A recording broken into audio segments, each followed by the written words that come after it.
Bonjour, c'est Cryptoly, j'espère que vous allez bien en ce lundi 1er janvier 2024. Et oui, c'est la première émission de 2024 et c'est avec plaisir que je la passe avec vous. Aujourd'hui, on va parler de l'actualité crypto, forcément, on va faire un petit point, et ensuite on va avoir une vision vraiment en année, tout simplement, pour se projeter sur 2024, sur ce qui s'est passé en 2023, sur ce qui va se passer en 2024 et la projection qu'on a, savoir si on est plutôt bull ou pas, comparé avec les années précédentes, et vraiment se projeter. Vous allez voir qu'il y a certaines choses, notamment sur la macroéconomie, qui sont vraiment très bullish, et il faut bien les comprendre pour pouvoir justement en profiter en 2024 et 2025. Ça commence tout de suite.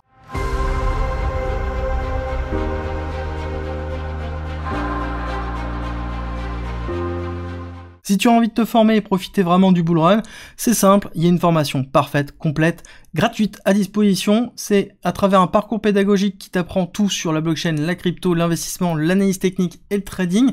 Tout ça gratuitement, en commentaire et en description. Tu as des exercices, des QCM, des modules, des vidéos, des guides, tout pour pouvoir t'accompagner dans ta progression. Forcément, on va être obligé de parler de la roadmap de 2024 pour Ethereum. Alors, je vais pas rentrer vraiment dans le sujet, je pense que je ferai une émission spécialisée sur Ethereum.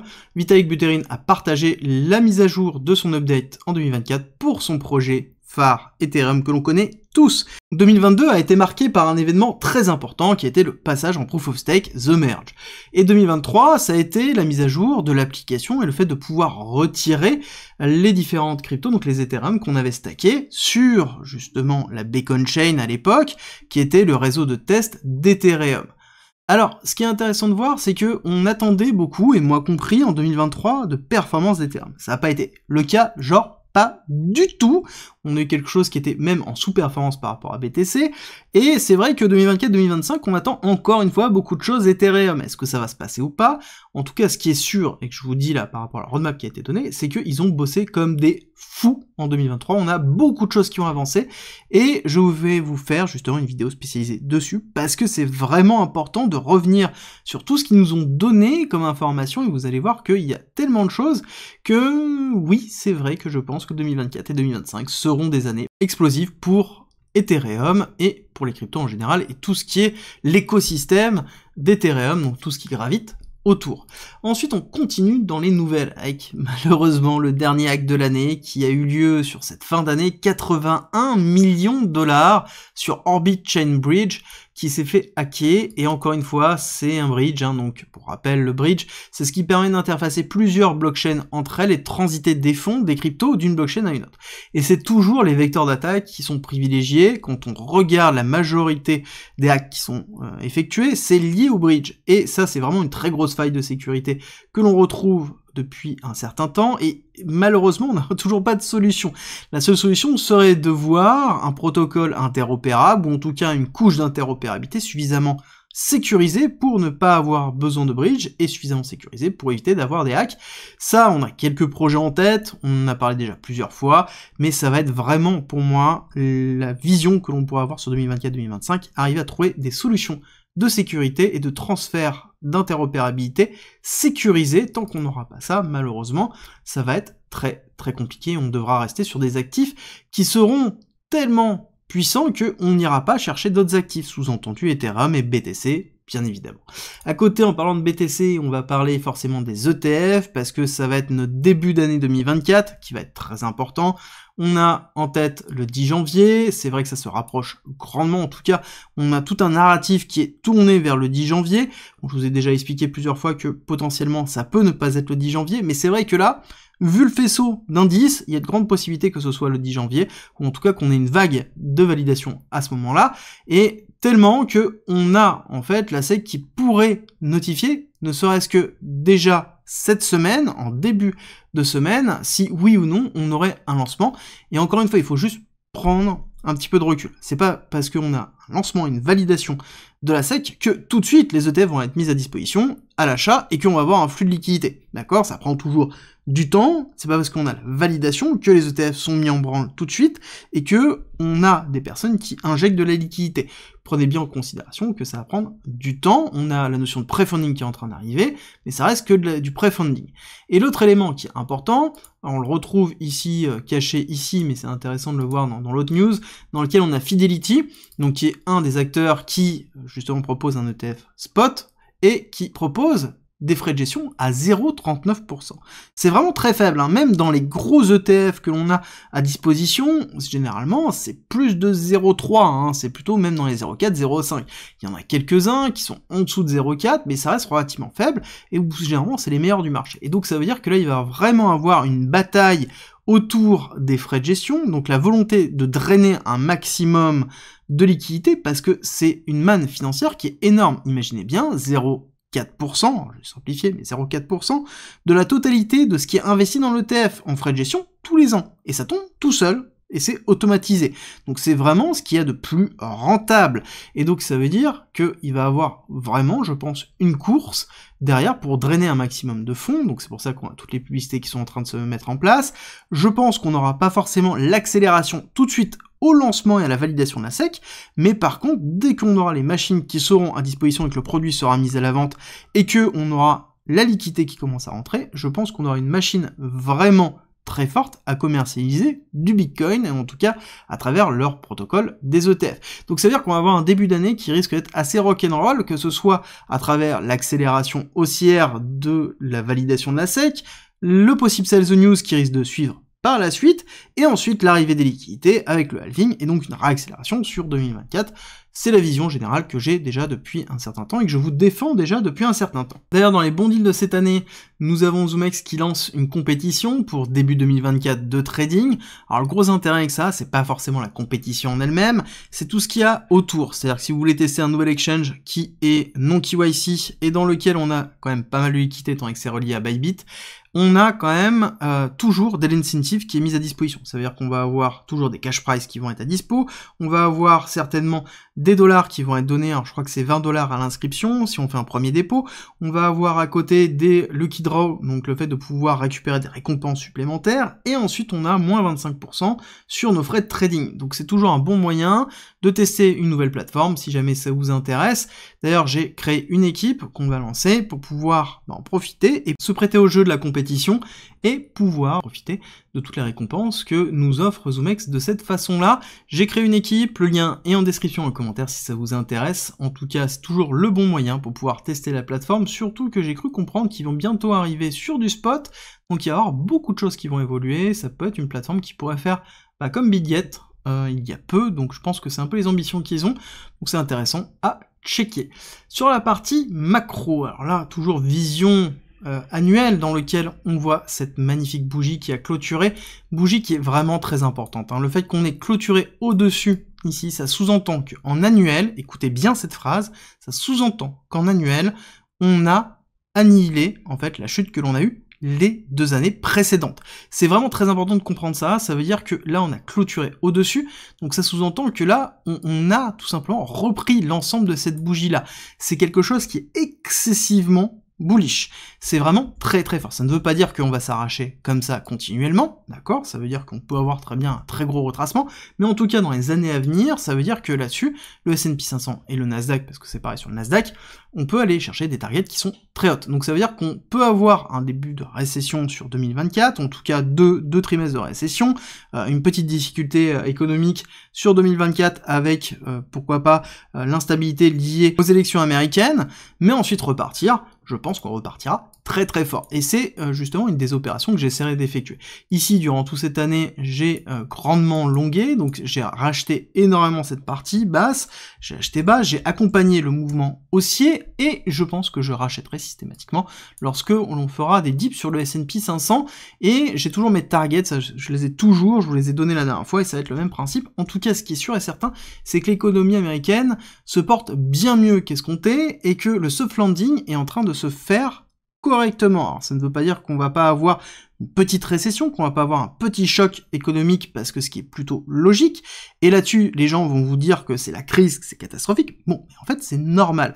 C'est pareil, j'étais un des rares, il y a 1 an et demi, à vous dire que, somme toute, ça allait plutôt bien se passer, qu'on allait plutôt se diriger vers un soft landing, parce que l'économie était plutôt résiliente, et que ça allait plutôt bien se passer. Et justement, courant 2023, notamment depuis l'été 2023, à partir du moment où tout le monde a shifté, j'ai commencé à vous dire, attention, il est probable qu'on ait une mini-récession qui arrive, parce que justement on aura un choc, parce que tout le monde pense que c'est bon, et on risque d'avoir un choc. Je pense toujours qu'on aura un choc économique qui arrivera, mais qui sera relativement faible, et vous allez voir que tout le monde à ce moment-là criera à la crise, et ensuite on repartira à la hausse, et ce sera une opportunité d'acheter la peur des autres pour, encore une fois, accompagner le mouvement haussier, et c'est vraiment très beau ce qui est en train de se passer.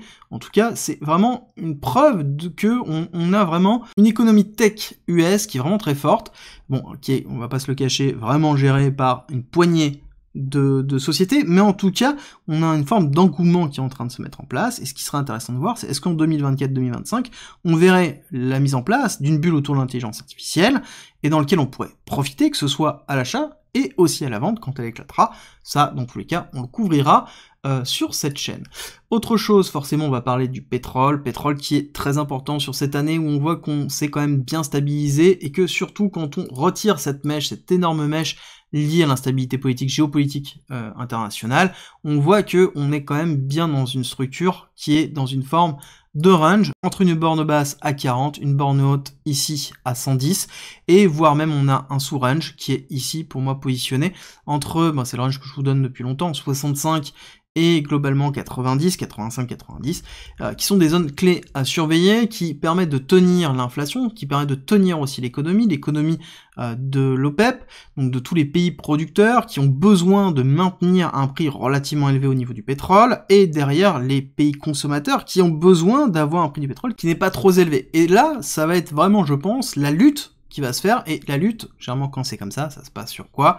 Sur la mise en place d'un range, il faut pas se leurrer, quand on a une lutte, on va osciller entre deux bornes, une borne haute et une borne basse, et lorsqu'on a un camp gagnant, à ce moment-là, on a une trend, donc une tendance qui va se mettre en place. Je ne pense pas que ça va être le cas en 2024, ça ne va pas être le cas en 2025, il faudra attendre un petit peu plus loin pour vraiment avoir quelque chose qui va sortir, et c'est quelque chose qu'on retrouve aussi sur, ici, les obligations du gouvernement. Pourquoi je parle des deux? Parce que tout simplement, ici sur le pétrole, on va avoir la notion de l'inflation.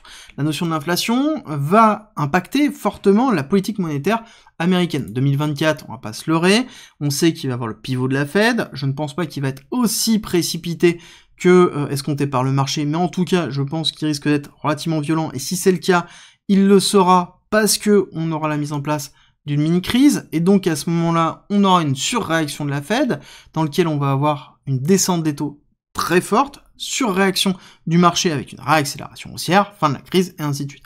Quelque chose qui va faire cassure baissière, changement de la politique monétaire de la Fed, pivot, réaccélération des actions, et ensuite on repart à la hausse, et forcément les obligations américaines, qui est la tension que l'on retrouve sur l'économie et derrière l'Amérique, donc le financement de l'État américain.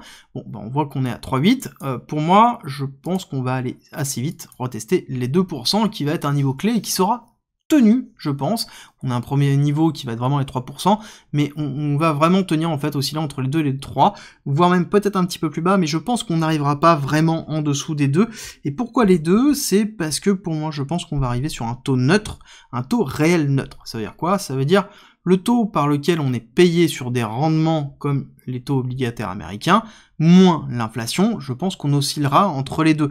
C'est-à-dire que si on a une inflation qui est à 2,5, on aura un taux qui sera dans les 2,5, 3, 2, et donc on sera entre 0 et 0,5 ou moins 0,5, et donc le fait d'avoir un taux neutre, rappelez-vous toujours ça, c'est qu'on a un taux positif, un taux réel, pardon, quand on a un taux qui est positif ou voire neutre, ça veut dire qu'on ne cherche pas du risque. Quand on a un taux négatif, on va aller chercher du risque, et donc on va aller chercher de l'exposition, par exemple sur des actifs risqués, des actions, ou pourquoi pas, les crypto-monnaies d'ordre général, pas forcément le BTC, la position du BTC.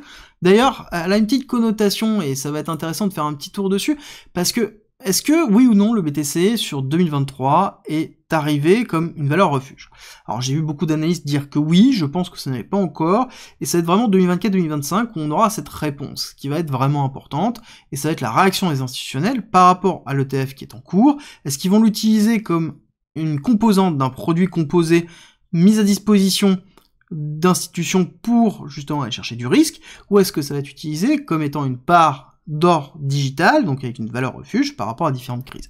Ça va être une grosse question qu'il va falloir surveiller, surtout que ici on a un dollar qui, pareil, sur cette année, on voit qu'on reste dans la tendance, d'accord? On est dans une tendance baissière sur la force du dollar général, donc il est fort probable de revoir un dollar retester ici la zone des 95, voire même un petit peu plus bas. Donc ça veut dire une surperformance de l'euro et derrière potentiellement une surperformance du BTC, si jamais on considère que le BTC est valorisé par rapport au dollar dans son essence même, d'accord? On n'est plus dans l'idéologie de 1 BTC égale 1 BTC, mais de la représentation du BTC comme un acteur refuge et donc comparé par rapport au dollar. Ça, c'est une réflexion qui est beaucoup plus globale, que j'irai pas plus loin dans cette analyse-là, mais en tout cas, c'est une réflexion qu'on doit garder à terme. Alors, vision 12 mois sur Bitcoin. En logarithmique, très intéressant de voir 3 choses. Pourquoi je vous montre là? C'est que, déjà, systématiquement, nous avons donc toujours notre bear market qui se trouve ici, en une bougie, d'accord? Une année dans laquelle on a une très grosse baisse, ensuite on a une année de stabilisation qui clôture à la hausse, et ensuite on repart, d'accord? Pareil, stabilisation, clôture à la hausse, et ensuite on repart. Pareil ici, stabilisation, clôture à la hausse. Sauf que, on note 2 choses. C'est que, on a quand même quelque chose qui est beaucoup plus bullish que ça, ou que ça. D'accord? Comprenez bien que là on a une mèche en bas, dans lequel cette mèche en bas a été ravalée, et on a reclôturé à la hausse. Donc ça veut dire qu'on a une cassure baissière très violente, et ensuite on est reparti à la hausse. Pareil, ici, c'est à l'inverse. Ça sous-entend qu'on a une mèche en haut, qui a été ravalée pour clôturer au-dessus. Donc ça veut dire qu'on a cassé une accélération, par notamment, bon là c'est le crise Covid, mais par une accélération baissière, et donc là-dessus, on a en fait la mise en place très forte d'une possibilité d'échec, d'accord, de réaccélération. Est-ce que là, on est dans cette schématique? J'ai envie de vous dire, non, regardez-moi cette bougie. D'accord? On a une bougie qui est bien pleine, et même pour bien la voir, on va faire sauter le logarithmique, c'est vraiment intéressant, on a quand même une bougie qui est quand même bien pleine, et dans lequel on a quand même, on va juste aller voir le reste, pour vous vous rendez bien compte, cette bougie-là, ok, on n'est même pas à un tiers. Pareil, ici, cette bougie-là, on n'est même pas à un tiers. Là, on a quand même comblé, sur la bougie de l'année précédente, sur cette année 2022 qui était juste horrible, on a quand même comblé quasiment 80%.